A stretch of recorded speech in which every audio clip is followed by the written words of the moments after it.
నమస్తే ఓరగల్లు 9 నేషనల్ టీవీకి స్వాగతం. సంక్షేమ హాస్టళ్లను గత ప్రభుత్వం పట్టించుకోలేదని మంత్రి కొండ సురేఖ ఆరోపించారు. హాస్టల్లోని విద్యార్థులను ఉత్తమ విద్యార్థులుగా తీర్చిదిద్దే బాధ్యత ప్రభుత్వానిదేనని స్పష్టం చేశారు. మా ప్రభుత్వం వచ్చాక ఒక్క విద్యార్థిని చనిపోయిందని, బాధిత విద్యార్థినికి ప్రత్యేక వైద్య సదుపాయం కల్పించాం. అయినప్పటికీ దురదృష్టవశాత్తు చనిపోయింది. ఆమె మృతిపై రాజకీయాలు చేయడం తగదని మంత్రి కొండ సురేఖ అన్నారు. గత ప్రభుత్వం హయాంలో హాస్టల్లోని భోజనంలో పురుగులు వచ్చేవి. సంక్షేమ హాస్టల్ సదుపాయాలు బీఆర్ఎస్ ప్రభుత్వం పట్టించుకోలేదు. విద్యార్థిని మృతిని రాజకీయం చేయడం దురదృష్టకరమని ఆమె అన్నారు. గురుకులాల్లో కుట్రల వెనుక బీఆర్ఎస్ నేత ప్రవీణ్ కుమార్ హస్తం ఉందని, గతంలో ఆయన గురుకుల కార్యదర్శిగా పనిచేశారు. తన అనుచరులే సిబ్బందిగా నియమించుకున్నారని మంత్రి కొండ సురేఖ ఆరోపించారు. కూడా బయటకు వస్తాయి, వచ్చినప్పుడు దాంట్లో ఎవరి ఇన్వాల్వ్మెంట్ ఉన్నది అనేది తెలుస్తుంది. తెలిసినప్పుడు 100% వాళ్ళ మీద చట్టపరమైన చర్యలు తీసుకోవడం జరుగుతుంది.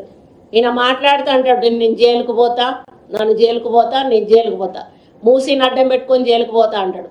గిరిజనుల కోసం జైలుకు పోతా అంటాడు, వాళ్ళ కోసం జైలుకు పోతా ఉంటాడు, వీళ్ళ కోసం జైలుకు పోతా ఉంటాడు. అసలు చేసిందేదో ఉంది, ఆ తప్పులేవో బయటకు వస్తూ ఉన్నాయి. ఆ తప్పుల్లో జైలుకు పోతా అనేది ఆయనకు తెలుస్తూ ఉంది, 6th సెన్స్. కానీ అది ఒప్పుకోక ప్రజల కోసం జైలుకు పోతా నేను దించేదే అని అంటాడు. అది అసలు నాకు అర్థమే అవుతలేదు, ఎందుకంటాడు ఆయన ఆ మాట అని చెప్పేసి. 5 సంవత్సరాల తర్వాత మేము అధికారంలోకి వస్తాం, మిమ్మల్ని దింపి అని మాట్లాడితే ఓ పద్ధతి ఉంటుంది, కానీ మేము ఇప్పుడే దింపుతా అని చెప్పేసి మాట్లాడతాడు. అంటే ఆయన ఒకలాగా చెప్పాలంటే ఒక మానసికంగా ఆయన ఒక ఇబ్బందిలో ఉన్నాడు. ఆమెకు ప్రముఖ స్థానం ఏదో ఇవ్వబోతున్నాడని మరి కొంచెం ఈరోజు వల్ల కొంత వాళ్ళలో కడుపు మంట మొదలైంది. అరే మేము తినే ఈ అవినీతి సొమ్మును మాకు దక్కకుండా చేస్తూ ఉన్నారని. సంఘటనలన్నిటికీ కూడా కారణం ఆర్ఎస్ ప్రవీణ్ కుమార్ హస్తం ఉందని చెప్పి నేను నమ్ముతా ఉన్నాను. ఎందుకంటే ఆయనకు అన్ని హాస్టల్స్లో కూడా ఆయన అనుచరగణం ఉన్నది. కొంతమంది ఆయన వర్గాలను ఏర్పాటు చేసుకున్నాడు. కావాలని ఇటువంటి ఇష్యూలను క్రియేట్ చేసి ప్రభుత్వాన్ని బద్నాం చేసేటువంటి ఒక ప్రణాళిక ఈయన ద్వారా నడిపిస్తూ ఉన్నారు టీఆర్ఎస్ నాయకుడు సైకోరావు అని చెప్పి నేను అనుకుంటా ఉన్నాను. తప్పకుండా వాస్తవాలు అనేటివి బయటికి వస్తాయని చెప్పి ఈ సందర్భంగా నేను తెలియజేస్తూ ఉన్నాను. అండ్ తర్వాత కూడా వీళ్ళు ఎప్పుడు కూడా ఈ గురుకుల పాఠశాలలను పట్టించుకోలేదు. ఈరోజు మా ప్రభుత్వము ఒక్కొక్క కాన్స్టిట్యున్సీకి 25 ఎకరాలలో ఇంటిగ్రేటెడ్ గురుకుల పాఠశాలలు మంజూరు చేసి మా చిత్తశుద్ధి ఏంటో ఈరోజు మా ప్రభుత్వం చెప్పకనే చెప్పింది అని ఈ సందర్భంగా తెలియజేస్తూ ఉన్నాను. మరి నిబంధనలకు విరుద్ధంగా నియామకాలు జరిపాడు ఆ రోజు ఆర్ఎస్ ప్రవీణ్ కుమారు. కమ్యూనిటీ రిలేషన్ ఆఫీసర్ను ఎలాంటి నిబంధనలు లేకుండా ఒక అతన్ని పెట్టుకొని ఆయన ద్వారా ఈ మొత్తం ఇది ఏదైతే ఉందో ఈ స్కామ్ అంతా కూడా ఆయన నడిపించడం జరిగింది. అదేవిధంగా గురుకులాల్లో అసిస్టెంట్ కేర్ టేకర్లను నియమించారు. అంటే దానిలో ఎక్కడా కూడా ప్రభుత్వం నుంచి ఒక స్టేట్మెంట్ కానీ అట్లీస్ట్ కలెక్టర్లను ఆదేశించి వాళ్లకు ఏదైనా సహాయం చేయమని కానీ చెప్పకపోవడం చాలా బాధాకరం. కానీ మేము ఈ అమ్మాయి విషయంలో మరి ఇందిరమ్మ ఇల్లు ఇవ్వడం జరిగింది. అదేవిధంగా అమ్మాయి వాళ్ళ ఇంట్లో ఒక జాబ్ కూడా ప్రొవైడ్ చేయడం జరిగింది. పోయిన ప్రాణాన్ని ఎలాగో తీసుకురాలేము, కానీ కుటుంబానికి అండగా ఉన్నాము మేము అనేటువంటి ఒక స్థైర్యాన్ని కల్పించాల్సిన బాధ్యత మా మీద ఉంది. కాబట్టి కాకినాడ పోర్ట్ను స్మగ్లింగ్ హబ్గా మార్చారని డిప్యూటీ సీఎం పవన్ కళ్యాణ్ అన్నారు. కాకినాడ పోర్ట్ నుంచి అక్రమంగా రవాణా చేస్తుండగా సీజ్ చేసిన 640 టన్నుల పీడీఎస్ బియ్యాన్ని పవన్ స్వయంగా పరిశీలించారు. అనంతరం కాకినాడ పోర్ట్లో ఆయన మీడియాతో మాట్లాడారు. కాకినాడ పోర్ట్ నుంచి జరిగే అక్రమాలు ఆపుతామని గతంలో హామీ ఇచ్చాం.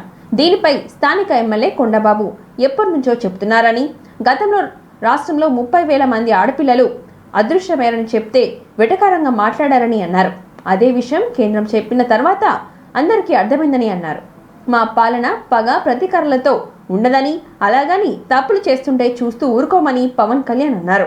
మంత్రి నాదెండ్ల మనోహర్ పలు చోట్ల తనిఖీలు నిర్వహించి 51,000 టన్నుల రేషన్ బియ్యాన్ని పట్టుకున్నారు. ఇద్దరు పేర్లు చెప్పారు.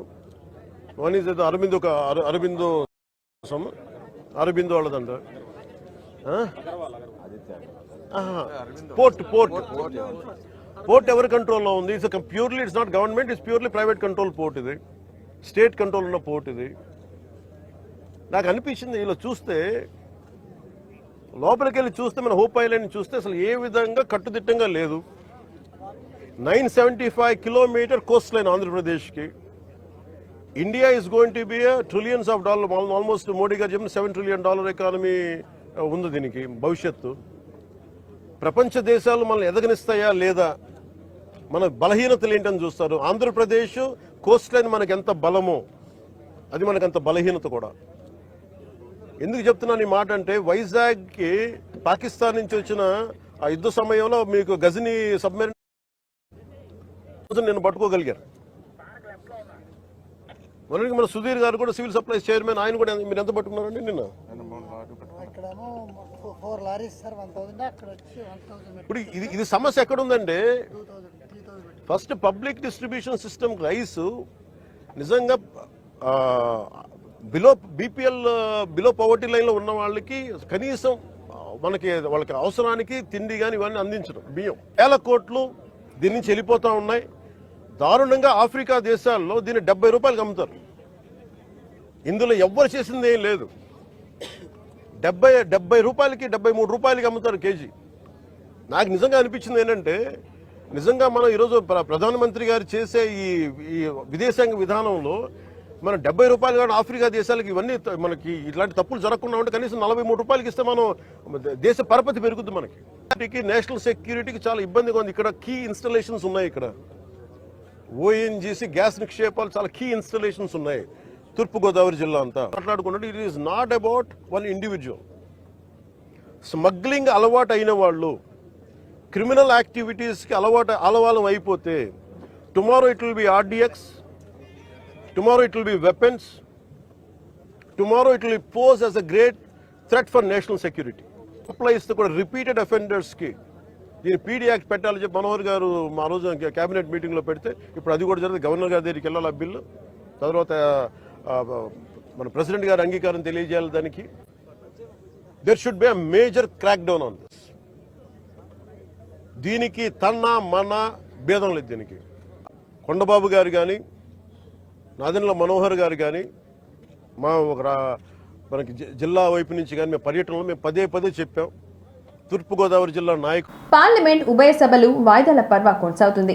ప్రతిరోజు సెషన్స్ ప్రారంభం కావడం, అదాని ఇష్యూపై విపక్షాలు ఆందోళనకు దిగడం, సభలను వాయిదా వేయడం జరుగుతుంది. ఇవాళ కూడా ఉభయ సభలు ప్రారంభమైన కాసేపటికే వాయిదా పడ్డాయి. అదాని లంచం ఆరోపణపై చర్చకు జరగాలంటూ విపక్షాలు ఆందోళనకు దిగాయి. అదాని ఇష్యూపై జేపీసీ వేయాలని చర్చకు పట్టుబడ్డాయి.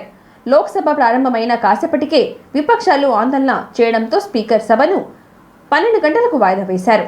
అటు రాజ్యసభలను అదే పరిస్థితి కొనసాగుతుంది. విపక్షాల ఆందోళనతో రాజ్యసభను చైర్మన్ జగదీప్ ధన్కర్ డిసెంబర్ 2న వాయిదా వేశారు.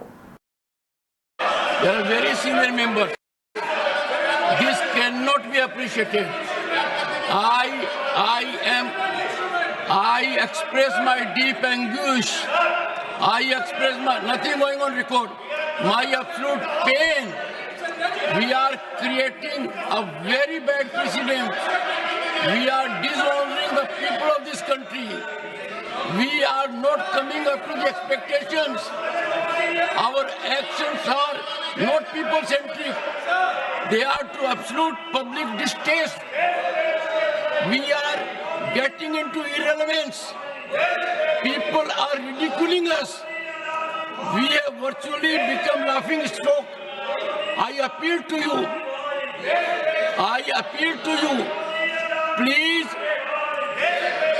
the House stands adjourned to meet at 11 a.m. on Monday, the 2nd December 2024. Senior members, they are very senior members. This cannot be appreciated. I express my deep anguish. I express nothing going on record. My absolute pain. We are creating a very bad precedent. We are dishonoring the people of this country. We are not coming up to the expectations. Our actions are not people-centric. Bheemadevarapalli మండలం కొత్తకొండలోని వీరభద్రస్వామిని దర్శించుకుని ప్రత్యేక పూజలు చేశారు మంత్రి పొన్నం ప్రభాకర్. అనంతరం temple గుట్ట దగ్గర మెట్ల మార్గం నిర్మాణానికి శంకుస్థాపన చేసిన ఆయన మాట్లాడుతూ బీఆర్ఎస్ ను ఉద్దేశించి ఘాటున వ్యాఖ్యలు చేశారు. మాస శివరాత్రి సందర్భంగా రాష్ట్ర ప్రజలు బాగుండాలని వీరభద్రునికి ప్రత్యేక పూజలు చేశానని చెప్పారు. ఆనాడు దీక్ష దివాస్లో బీఆర్ఎస్ నిరాహార దీక్ష కాడి దింపితే విద్యార్థులు ఎత్తుకున్నారని అన్నారు. తెలంగాణ ఇవ్వాలని సోనియా గాంధీ దృఢ నిశ్చయంతో లేకపోతే రాష్ట్రం వచ్చేదా అని బీఆర్ఎస్ ఆత్మ విమర్శ చేసుకోవాలని అన్నారు. తెలంగాణ ఇచ్చిన సోనియా గాంధీ పట్ల అన్ని పార్టీలు కృతజ్ఞతతో ఉండాలని తెలిపారు.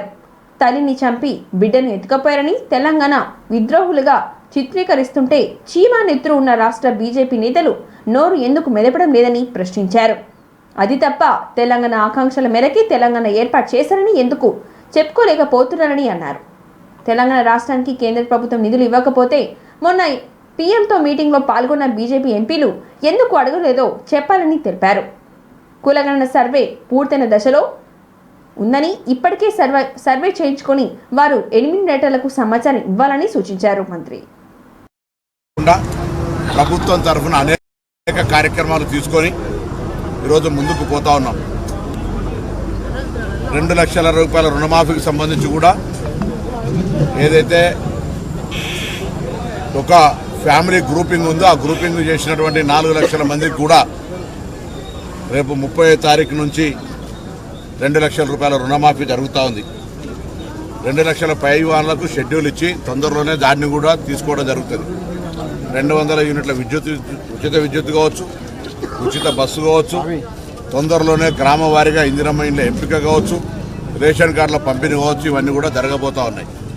ఈ సందర్భంలో చిన్న చిన్న అంశాలకు సంబంధించి తప్పకుండా వాటి పట్ల కూడా ప్రభుత్వం చాలా అప్రమత్తంగా ఉన్నది. ఏదైనా గురుకుల లేదా రెసిడెన్షియల్ హాస్టల్స్లలో ఫుడ్ పాయిజన్ లాంటి పరిస్థితి ఏర్పడితే ఆ సంబంధిత అధికారులు బాధ్యులవుతారు. ఉన్నాం హెచ్ ఛార్జీలు పెంచారు, కాస్మెటిక్ ఛార్జీలు పెంచారు. అక్కడ ఉండబడేటువంటి మౌలిక సదుపాయాలు ఆ స్కూల్ యొక్క పరిసర ప్రాంతాలు సూపర్ క్లాస్ వెల్ఫేర్ మినిస్టర్ వాళ్ళను మన పిల్లల్లాగా చూసుకునే సంతోషం. దీక్షా దివస్ మీకు తెలుసు, దీక్షా దివస్లో నిరాహార దీక్ష వినియోగింపు చేస్తే ఆ గాడిని విద్యార్థులు ఉస్మానియా విద్యార్థులు ఎత్తుకున్నారు. మళ్ళీ నేను ఇలా ఈ దినం రోజు రాజకీయంగా ఎక్కువ విమర్శలు చేయదలుచుకోలేదు, కానీ ఒక్కసారి ఆత్మవిమర్శ చేసుకోండి. మేము తెలంగాణ ఎంపీలుగా తెలంగాణ సాధనలో ఏ పాత్ర పోషించినామో, తెలంగాణ ఇవ్వాలనే దృఢ సంకల్పంతో ఒకవేళ సోనియా గాంధీ గారు లేకుండా ఉంటే తెలంగాణ రాష్ట్రం ఏర్పడేదా ఒకసారి ఆలోచన చేసుకోవాలి. అటువంటి సోనియా గాంధీ గారిని పట్ల కృతజ్ఞులుగా కాకుండా కృతజ్ఞతలుగా ఉండేటువంటి ప్రయత్నం చేయండి అన్ని రాజకీయ పార్టీలు. తెలంగాణ రాష్ట్ర ఏర్పడేటటువంటిది దీర్ఘకాలిక ప్రజల ఆకాంక్ష. ఈ తెలంగాణ సాధించుకోవాలని అనేక మంది ప్రాణాలు అర్పించినారు. తెలంగాణ సాధన కొరకు ఒక దశాబ్దాల కాలంగా పోరాటం జరిగింది. అటువంటి తెలంగాణ ప్రజాస్వామికంగా సోనియా గాంధీ గారి నిర్ణయం మేరకు ఆనాడు ఉన్నటువంటి అందరూ కూడా పార్టీలు కలిసి పార్లమెంట్లో బిల్ పాస్ చేసుకుంటే తల్లిని చంపి బిడ్డనెత్తుకపోయారని, తెలంగాణ దేశ విద్రోహులుగా వ్యవహరించారని, తలుపులై చెప్పుకున్నారని మాట్లాడుతుంటే చీము నెత్తురు తెలంగాణ రక్తమున ఏ బీజేపీ నాయకుడు ఎందుకు మాట్లాడతలేరని అడుగుతా ఉన్నాం. ఇవాళ అది తప్పు. తెలంగాణ ప్రజల ఆకాంక్ష అని చెప్పలేకపోతున్నారు ఎందుకని అడుగుతా ఉన్నాం. తెలంగాణకు బడ్జెట్ నిధులు ఇవ్వకపోతే కేంద్రం తరఫున ఎందుకు అడగలేకపోతా ఉన్నారు? మన ప్రధానమంత్రితో సమావేశమైన ఎంపీలు మీకు బాధ్యత లేదా అని అడుగుతా ఉన్నాం. తెలంగాణ మొత్తంలో వరదలలో ఇబ్బంది పడి 10,000 కోట్లు 10,000 కోట్ల నష్ట ప్రతిపాదనలు ఇస్తే ముష్టి 400 కోట్లు ఇస్తే మీకు కనీసం బుద్ధి జ్ఞానం కలుగుతలేదా అని అడుగుతా ఉన్నాం. ఇటువంటి పరిస్థితులలో తెలంగాణ ప్రయోజనాల కొరకు, తెలంగాణ ప్రజాస్వామిక పరిపాలన కొరకు 1 సంవత్సరం పూర్తి చేసుకున్న సందర్భంలో అనేక రకాల ఉత్సవాలు జరుగుతూ ఉన్నాయి. తప్పకుండా మిగతా అన్ని కార్యక్రమాలు కూడా చేస్తామనే విశ్వాసాన్ని ఇస్తాను. ఆర్థిక పరమైన పరిస్థితి మీకు తెలిసి రాష్ట్రంలో 7.5 లక్షల కోట్ల అప్పు చేసినటువంటి పరిస్థితుల్లో కూడా ఎటువంటి ఏ ఇబ్బంది లేకుండా 1వ తారీఖు జీతాలు ఇచ్చే కార్యక్రమం పెట్టుకోను. అన్ని రకాల కార్యక్రమాలను ఎక్కడ ఇబ్బందులు కూడా కొనసాగిస్తాను. తప్పకుండా భవిష్యత్తులో ఇంకా మరింతగా ప్రజలకు అన్ని రకాలుగా సేవలు అందించే విధంగా, అందుబాటులో ఉండే విధంగా ఈ ప్రజాపాలన ప్రభుత్వం కొనసాగుతుంది. రైతులంటే అందరికీ దానం చేసే జాతి అని, వాతావరణానికి అనుగుణంగా అన్నదాతలు పంటలు పండించాలని రాష్ట్ర వ్యవసాయ శాఖ మంత్రి తుమ్మల నాగేశ్వరరావు అన్నారు. మహబూబ్ నగర్ జిల్లా అమిస్తాపూర్లో జరిగిన రైతు పండుగ సభలో మంత్రి తుమ్మల నాగేశ్వరరావు మాట్లాడుతూ పాలమూరు రంగారెడ్డి ప్రాజెక్టులు మహబూబ్ నగర్కు జీవనాడి అని తెలిపారు. పాలమూరుకు వలసల జిల్లా అనే పేరు ఉంది. ఇకపై పాలమూరుకు వేరే ప్రాంతాల నుంచి వలసలు రావాలని, ఇక్కడ నుంచే వెళ్ళకూడదని రైతులకు ఎన్ని బాధలు ఉన్నాయో ప్రభుత్వానికి అన్ని సమస్యలు ఉన్నాయని చెప్పారు.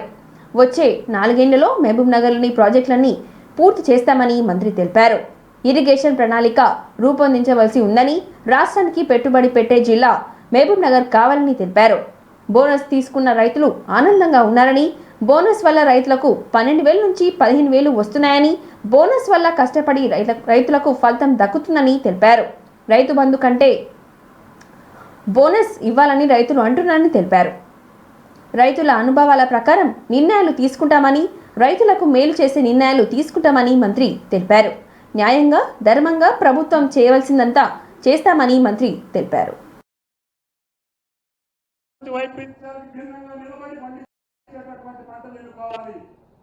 మనం నిలబడతాం తప్ప లేకపోతే మా తాతలు చేశారు, మా తండ్రులు చేశారు, మేము చేస్తున్నామని ఈ యొక్క పనికి మాలిన పట్టలు పండించి వాళ్ళ చేతుల్లో, దళారుల చేతుల్లో, వ్యాపారస్తుల చేతుల్లో, మోసగాళ్ళ చేతుల్లో మనం బాధపడాల్సిన పని లేదు. మీరు నిక్కచ్చిగా వ్యవసాయం చేయండి. రైతు బంధు అడిగే రైతు ఉండటానికి వీల్లేదు, రుణమాఫీ అడిగే రైతు ఉండటానికి వీల్లేదు.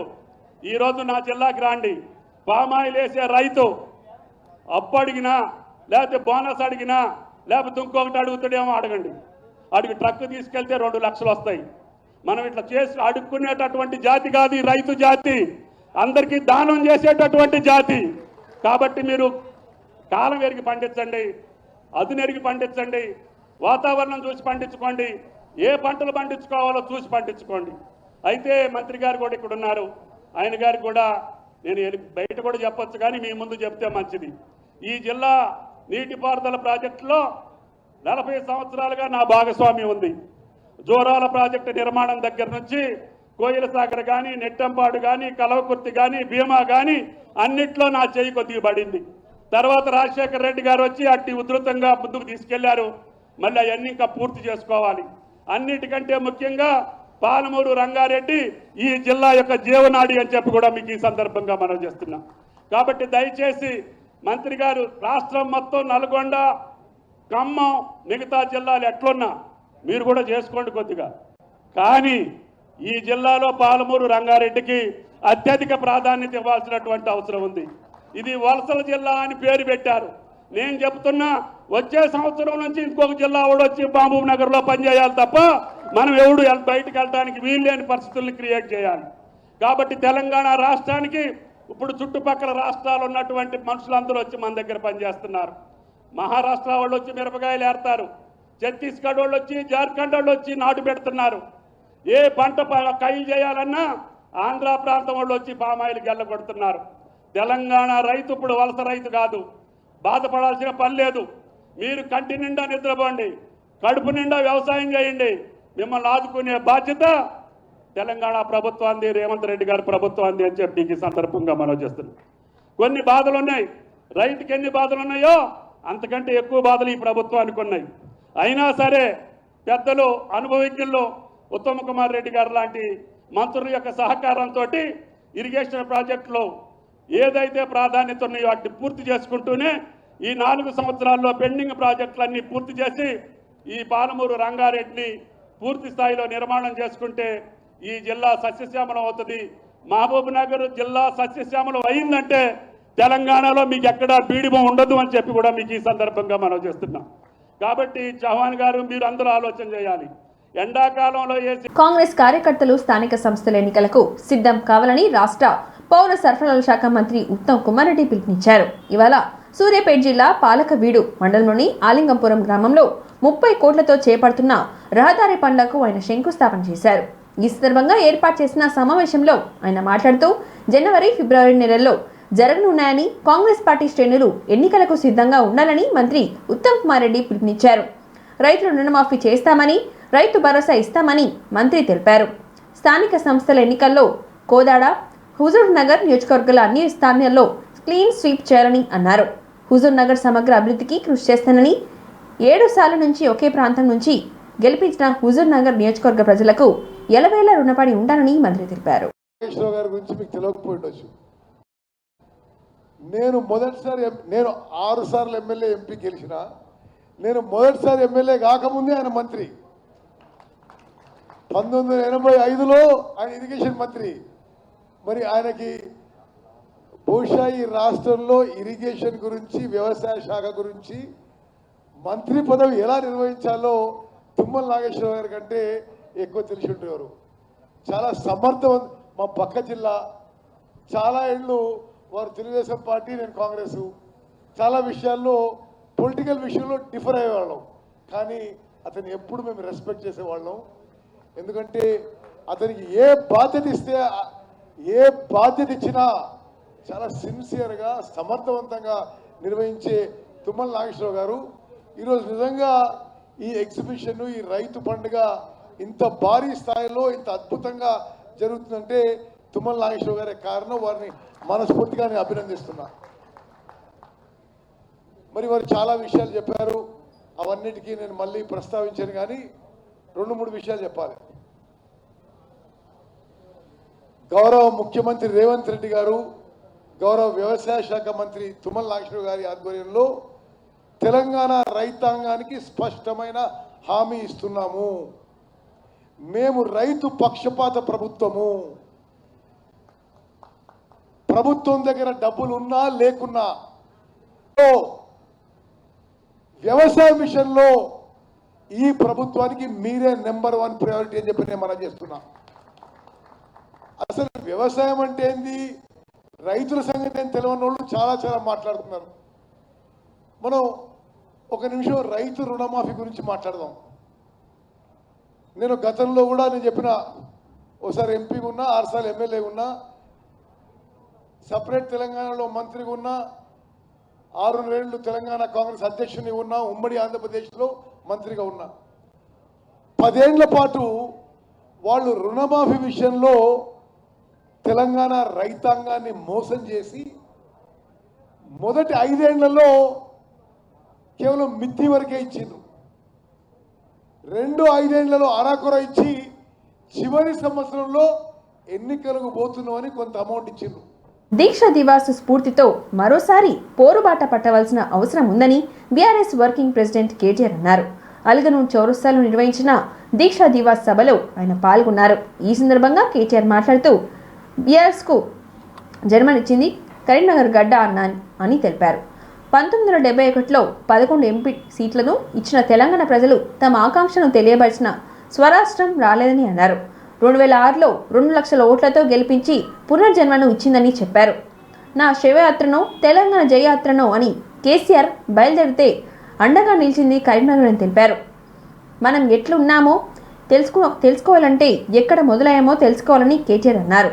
ఆనాడు తెలంగాణ కళ సాకారం కావడానికి అండగా నిలిచింది కరీంనగర్ గడ్డపై నుంచి అని చెప్తున్నానని, మళ్ళొకసారి పోరుబాట పలకవలసిన అవసరం ఉందని, ఆసన్నమైందని కేటీఆర్ అన్నారు. కాంగ్రెస్ ప్రభుత్వంపై కొట్లాడదామని 420 హామీలతో మోసం చేసిందని విమర్శించారు కేటీఆర్. కరీంనగర్, మానకొండూర్, సొప్పదండి నుండి విచ్చేసిన మా అన్నదమ్ములకు ఇదే కరీంనగర్ తిరిగి అయిపోయింది. 2009లో ఎన్నికల్లో ఓటమితో చెల్లా చెదురు అయిపోయింది టీఆర్ఎస్. ఇక తెలంగాణ వాదం ఉండది, తెలంగాణ రాష్ట్రం ఇక మర్చిపోవాలి అనే సందర్భంలో మళ్ళీ ఇదే కరీంనగర్లో ఆనాడు కేసీఆర్ గారు రణనినాదం చేసి నిరాహార దీక్షకు బయలుదేరితే, నా శవయాత్రనో లేదా తెలంగాణ జైత్ర యాత్రనో అని బయలుదేరితే, ఇదే అల్గనూరులో మళ్ళొక్కసారి ఆనాడు బ్రహ్మాండంగా ఉద్యమానికి ఊపిరిపోసిన కరీంనగర్ గడ్డకు వందనం, కరీంనగర్ బిడ్డకు వందనం. మీ అందరికీ పేరు పేరున శిరస్సు వంచి నమస్కారం. ఇవాళ కరీంనగరే లేకపోతే, కరీంనగర్ పోరాట స్ఫూర్తి లేకపోతే ఇవాళ వాస్తవానికి తెలంగాణ రాష్ట్రం సిద్ధించునో లేదో నాకైతే అనుమానమే. అట్లాంటి ఈ కరీంనగర్లో ఈరోజు నవంబర్ 29 నాడు 15 సంవత్సరాలు కేసీఆర్ గారి ఆమరణ దీక్షకు నిండుతున్న సందర్భంగా నన్ను ఆహ్వానించిన పెద్దలు గౌరవనీయులు గంగుల కమలాకర్ గారికి, రసమై బాలకృష్ణ గారికి, జిల్లా అధ్యక్షులు జీవి రామకృష్ణారావు గారికి హృదయపూర్వకంగా నా ధన్యవాదాలు. మిత్రులందరికీ నాదొకటే విజ్ఞప్తి, ఒకటే ప్రార్థన. మనం ఎటు పోతున్నామో తెలుసుకోవాలంటే ఎక్కడ ప్రారంభమైనమో కూడా యాద్ చేసుకోవాల్సిన బాధ్యత మనందరి మీద ఉన్నది. పెద్దలు కేసీఆర్ గారు ఒకసారి కాదు వందల సార్లు చెప్తా ఉంటారు. తాను స్వయంగా పాటలు కూడా రాసింది.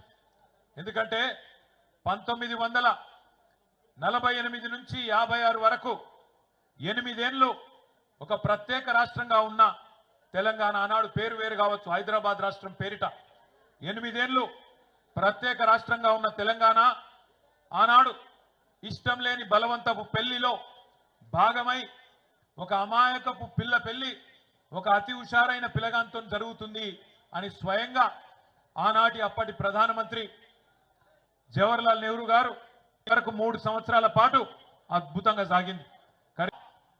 ఇష్టం లేని పెళ్లి చేసిన మళ్ళీ తిరిగి మలి దశ ఉద్యమానికి ఒక రాజకీయ రూపాన్ని కల్పించి గులాబీ జెండా ఎగరేసి తెలంగాణ వచ్చుడో కేసీఆర్ సచ్చుడో, మీరు అవసరమైతే నేను కనుక ఉద్యమం నుంచి తప్పుకుంటే రాళ్లతోని కొట్టి చంపే అధికారం మీకు నేను ఇస్తున్నా అని ఆనాడు సింహగర్జనలోనే కరీంనగర్ వేదికగా ప్రకటించిన నాయకుడు కేసీఆర్ గారు. పదవీ త్యాగంతో పార్టీని ప్రారంభించి ప్రాణ త్యాగానికి సిద్ధపడి రాష్ట్రాన్ని సాధించిన మహానాయకుడు తెలంగాణలో కేసీఆర్ గారు మాత్రమే అనే మాట ఒకసారి నేను మీకు గుర్తు చేస్తా ఉన్నా. ఇంతటితో ఈ వార్తలు సమాప్తం. మరిన్ని వార్తలతో మళ్ళీ కలుద్దాం. చూస్తూనే ఉండండి ఓరుగల్లు 9 నేషనల్ టీవీ.